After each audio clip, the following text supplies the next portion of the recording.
Assalamualaikum.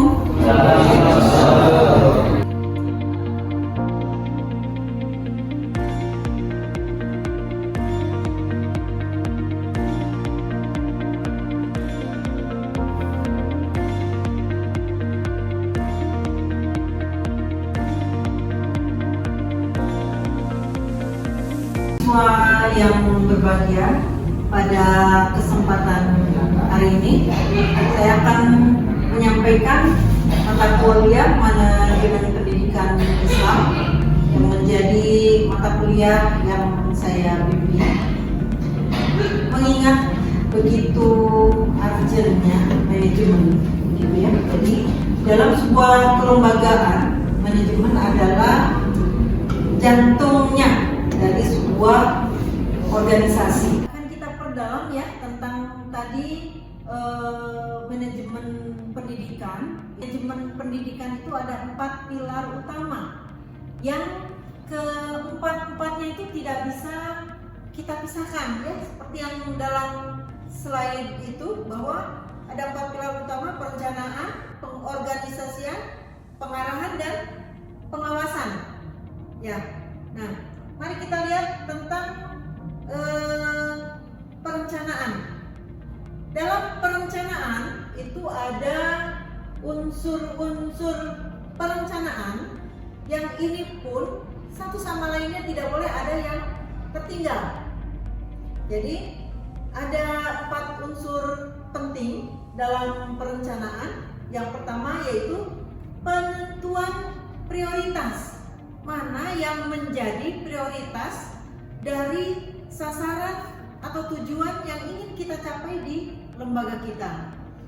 Yang keduanya adalah tentang penetapan tujuan. Nah, penetapan tujuan ini pun adalah merupakan unsur-unsur penentu kesuksesan dari sebuah perencanaan. Nah, kemudian yang ketiga tentang formulasi atau bagaimana kita merumuskan prosedur yang akan kita tempuh dalam rangka kita menjalankan tujuan dari lembaga pendidikan. Dan yang terakhir adalah penyerahan tanggung jawab ya, kepada siapa setiap kegiatan itu kita berikan kewenangannya atau sesuai SOP yang kita sepakati bersama ya. Itu tadi tentang perencanaan dan 4 pilar perencanaan yang satu sama lainnya harus juga kita lakukan secara sinergi dan secara bersama agar tujuan pendidikan menjadi tercapai. Kita akan masuk ke pilar yang kedua ya. Tadi sudah tentang perencanaan, sekarang masuk ke pilar kedua yakni tentang pengorganisasian. Nih, namanya mahasiswa, tentu kita semua senang ya berorganisasi. Nah, mari kita kupas tuntas tentang pengorganisasian ini apa. Jadi, pengorganisasian ini sebuah proses penentuan struktur, penentuan aktivitas, penentuan interaksi, koordinasi, desain struktur, wewenang, tugas secara transparan dan juga jelas ya. Dan ini terjadi di dalam sebuah kelembagaan. Dalam hal ini adalah lembaga pendidikan Islam, baik yang bersifat individu, kelompok maupun kelembagaan ya. Mari kita lihat di slide ya tentang hal-hal yang menjadi urgensi dalam sebuah perorganisasian ya. Jadi dalam perorganisasian itu akan berhasil apabila kita memiliki 6 poin ini ya. Ada sasaran. Nah, ada sasaran, kemudian ada volume pekerjaan. Volume pekerjaannya apa? Apakah pekerjaan ini sekupnya luas, sekecamatankah, sekabupatenkah, atau jaraknya jauhkah, dalam negeri kah, luar negeri kah? Itu namanya volume pekerjaan. Kemudian jenis pekerjaannya. Ada yang kita lakukan secara offline, ada yang kita lakukan secara online, ada yang kita lakukan secara fisik, ada yang kita lakukan secara bentuk jasa atau pemikiran. Itu adalah jenis-jenis pekerjaan.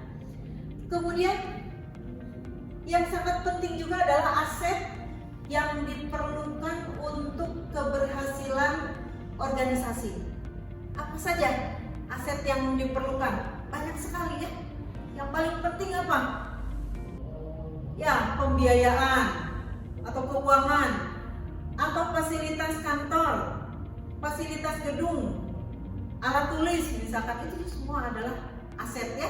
Kemudian kemudahan transportasi, kemudian juga kemudahan untuk berkomunikasi. Kalau di saat sekarang itu kan yang paling menjadi ciri sebuah lembaga, keberhasilan sebuah lembaga itu adalah ada apa coba? Ada sinyal, ada internet, ada wifi. Jadi untuk kondisi zaman sekarang, ketika sebuah lembaga mengabaikan itu, artinya di situ tidak mengedepankan tentang aset yang diperlukan untuk keberhasilan sebuah organisasi. Ya, bayangkan kalau mahasiswa tidak punya kuota, bagaimana? Nah, ini tentu saja akan menjadi sebuah hambatan dalam kegiatan pembelajaran kita, di mana internet saat ini menjadi sebuah kebutuhan. Ya, kebutuhan yang menjadi juga standar secara umum. Sebuah kelembagaan itu sangat ditentukan oleh adanya jaringan atau sinyal internet. Ya, dan itu juga akan menjadi kemudahan mahasiswa untuk mengakses semua jenis ilmu pengetahuan di dunia daring, ya. Baik. Kemudian yang kelima, konsolidasi. Konsolidasi ini apa? Konsolidasi ini adalah kesepahaman, kekompakan, kekuatan untuk bekerja dalam tim, membangun teamwork. Ya. Jadi kita dalam mata kuliah yang lain, dalam psikologi pendidikan misalkan, kita mengenal berbagai jenis kecerdasan ya. Ada kecerdasan kinestetik, ada kecerdasan auditori, visual. Nah, hal-hal itu yang kemudian menjadi dasar bahwa kita tidak bisa mengerjakan sebuah organisasi atau kelembagaan dengan maksimal dan berhasil tanpa adanya konsolidasi sesama tim. Ya, yang pandai misalkan di bagian akademiknya, ya tentu saja membidangi bagian akademik. Yang pandai di eksaknya tentu saja membidangi bagian itu, gitu ya. Nah, kemudian yang terakhir, poin ke-6 adalah pembagian pekerjaan. Pembagian pekerjaan juga ini menjadi sesuatu yang sangat-sangat saat ini juga seringkali menjadi hal yang ironis, gitu ya. Ada di berbagai lembaga, terutama lembaga non formal. Nah, ini harus juga kita cermati ya, bagaimana misalkan ada seorang guru tapi rangkap jabatan bersih-bersih di kelas misalkan. Bagus nggak? Tentu saja bagus ya kalau dilihat dari satu sisi. Tetapi itu artinya tidak ada pembagian pekerjaan ya. Nah, seperti itu. Jadi itu tadi tentang pengorganisasian ya. Itu pilar yang kedua yang kita bahas pada hari ini. Kita akan masuk sekarang ke pilar yang ketiga ya, tentang komponen pengarahan. Pengarahan itu sebetulnya apa sih? Gitu ya.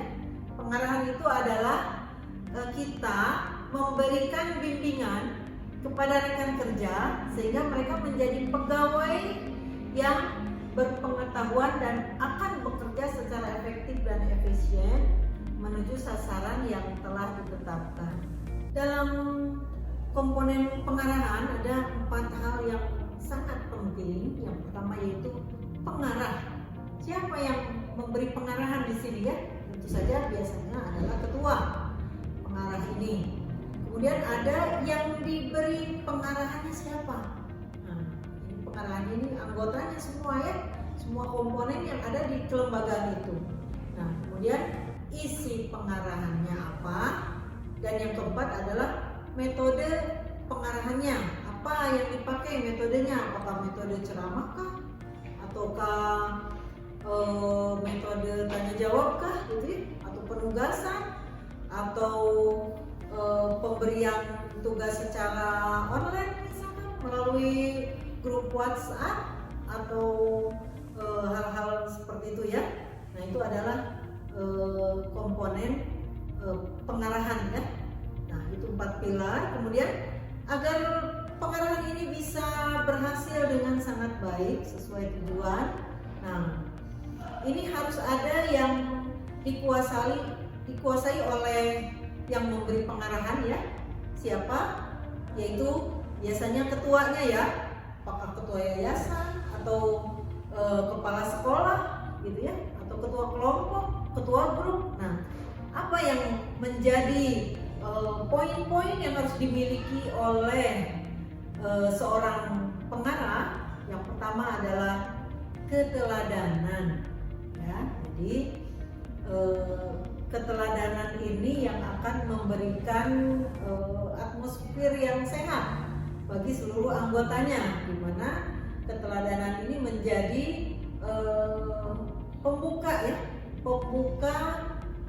kedisiplinan para anggotanya. Ketika sang pengarah ini adalah seseorang yang dihormati, dihargai, kemudian memiliki status sosial kah dan segala sesuatunya di masyarakat yang baik, tentu ini akan menjadi sangat efektif ya dan efisien.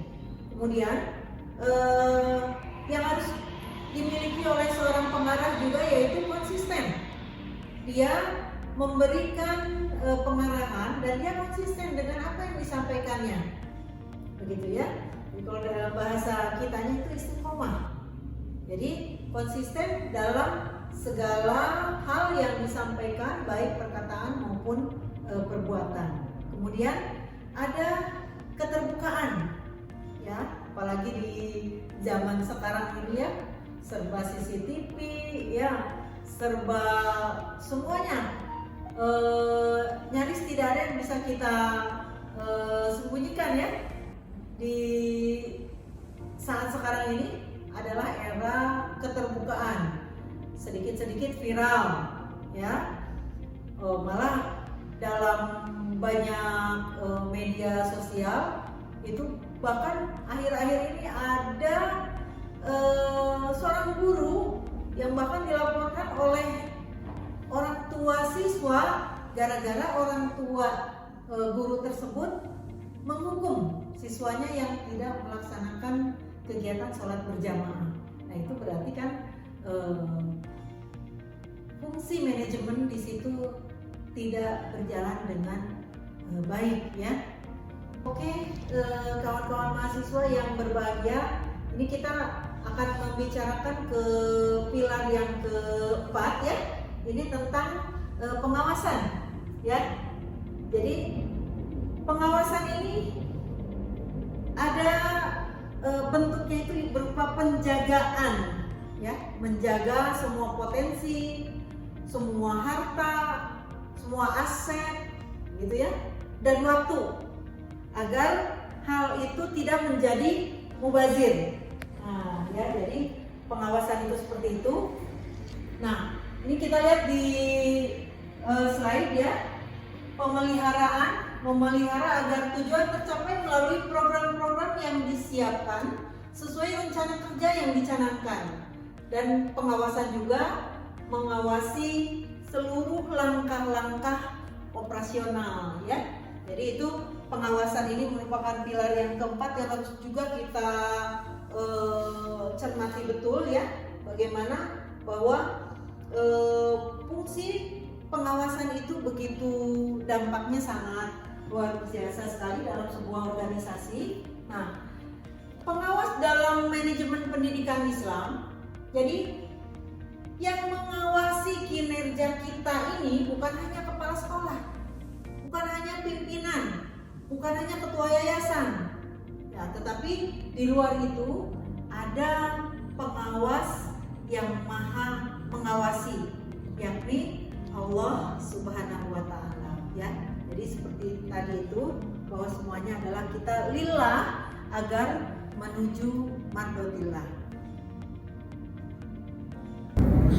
Kemudian kita akan lihat fungsi-fungsi manajemen, ya. Di sini ada perencanaan, ada pengorganisasian, kemudian ada pengarahan, dan ada pengawasan. Jadi keempat fungsi manajemen ini, keempat-empatnya harus berjalan semuanya. Manajemen ini tidak berjalan, maka di situ akan terjadi kegagalan dari sebuah visi atau tujuan pendidikan. Ya, jadi bisa kita pahami betapa pentingnya manajemen dalam sebuah lembaga pendidikan. Kenapa saya bilang bahwa manajemen pendidikan adalah sebuah jantung dari apa yang kita sedang perdalam di perkuliahan ini.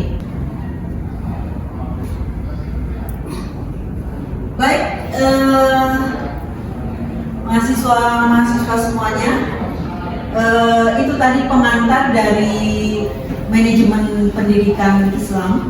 Sebagai pengantar, saya cukupkan ya sampai di sini. Kemudian akan kita lanjutkan dengan sesi tanya jawab, ya, agar pemahaman kita menjadi lebih sempurna. Baik, untuk sesi pertama dipersilakan. Perkenalkan, nama saya Muhammad Rijal. Saya masih belajar dari SMUI. Mungkin saya ingin menanyakan terkait dengan yang disampaikan. Pertanyaan saya, seberapa penting gitu ilmu manajemen ini ketika kita relevansikan atau implementasikan dalam sebuah lembaga formal ataupun non formal? Terima kasih, pertanyaan yang sangat bagus sekali ya dari Rizal. Pertanyaannya, apakah sebuah lembaga non formal harus menggunakan manajemen pendidikan juga? Ya, jadi semua lembaga, baik itu formal maupun non formal, baik itu besar ataupun kecil, wajib menggunakan manajemen pendidikan atau manajemen, ya, karena sekecil apapun itu tetap saja namanya organisasi atau lembaga, gitu ya. Jadi sudah barang tentu kalau lembaga kecil sekalipun, non formal sekalipun, tanpa menggunakan manajemen, tentu saja itu tidak akan pernah berkembang. Kawan-kawan mahasiswa yang saya muliakan, alhamdulillah hari ini kita telah mempelajari secara mendalam ya tentang manajemen pendidikan Islam. Insya Allah itu akan sangat bermanfaat sekali untuk kita ke depannya. Tanpa terasa kita sudah menghabiskan sekian waktu untuk kegiatan pada hari ini. Dari saya untuk hari ini saya tutup dengan kita bersama-sama mengucapkan hamdalah. Dari saya, wallahul muwaffiq ila aqwamit thoriq. Wassalamualaikum warahmatullahi wabarakatuh. Waalaikumsalam warahmatullahi wabarakatuh.